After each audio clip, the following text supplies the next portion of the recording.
நாகர்கோவிலில் மிக பிரம்மாண்டமான தீபாவளி ஆஃபர். நம்ம ராயல் பர்னிச்சரில் அனைத்து மர பர்னிச்சர்களும் எங்களது சொந்த தயாரிப்பில். கோவை மாவட்டத்தில் பொதுமக்களை அச்சுறுத்தி வரும் ரோலக்ஸ் காட்டு யானையை பிடிக்க முதுமலை யானைகள் முகாமிலிருந்து 2 கும்கி யானைகள் புறப்பட்டுள்ளன. இது தொடர்பான முழு விவரங்களோடு இணைகிறார் நமது செய்தியாளர் வில்லியம். வணக்கம் வில்லியம், இது தொடர்பான முழு விவரங்கள். வணக்கம்.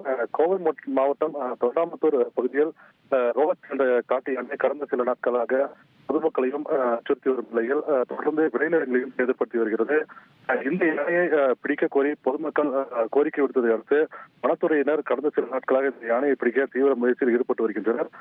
இருப்பினும் இந்த யானை வனத்துறையினருக்கு சிக்காமல் போக்கு காட்டி வருகிறது. எனவே பொள்ளாச்சியில் இருந்து 2 கும்கி யானைகள் ரோலக்ஸ் யானை பிடிக்க வரவழைக்கப்பட்ட நிலையில் அந்த யானைகளுக்கு மதம் பிடித்ததால் ஆனைமலை புலிகள் காப்பகத்துக்கு மீண்டும் அழைத்துச் செல்லப்பட்டது. இந்த நிலையில் ரோலக்ஸ் யானையை பிடிக்க இன்று முதுமலை யானைகள் முகாமில் இருந்து வசீம் மற்றும் பொம்மன் என்ற கும்கி யானைகள் இன்று தொண்டாமுத்தூர் பகுதிக்கு அழைத்துச் செல்லப்பட்டுள்ளது. குறிப்பாக உதகை வழியாக சென்ற இந்த யானை சுமார் அரை மணி நேரம் உதகையில் ஓய்வு கொடுக்கப்பட்டு பின்பு கோத்தகிரி வழியாக இன்று மாலைக்குள் தொண்டாமுத்தூர் எடுத்துச் செல்லப்படும் என வனத்துறை அதிகாரிகள் தகவல் தெரிவித்துள்ளனர். உங்கள் விவரங்களுக்கு நன்றி வில்லியம்.